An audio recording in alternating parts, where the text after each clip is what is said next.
Il protocollo firmato tra Regione Friuli Venezia Giulia e Confcommercio nella sede udinese di quest'ultima scaturisce dalla necessità di recepire l'evoluzione delle norme comunitarie, con particolare riferimento al regolamento sui controlli ufficiali 625/2017, che ha imposto una revisione complessiva delle attività sia del controllo pubblico che degli operatori del settore alimentare. Il progetto coinvolge settori strategici della filiera produttiva regionale, quali le carni, con un'attenzione specifica all'export del San Daniele, il comparto lattiero-caseario, la grande ristorazione, la grande distribuzione e il settore dei vegetali. Il percorso prevede l'attivazione di 10 tavoli tecnici paritetici che vedranno il coinvolgimento di circa 50 imprese e relativi esperti di tutta la regione, chiamati a confrontarsi per superare le criticità legate all'applicazione della normativa europea e nazionale in materia di igiene e sistema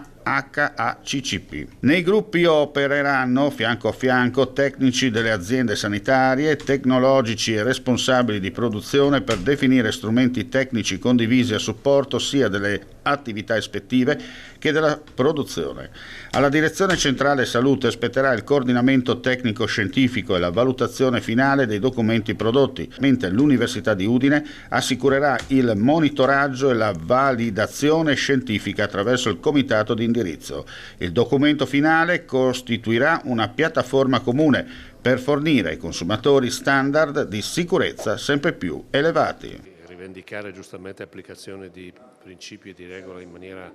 equa su tutto il territorio regionale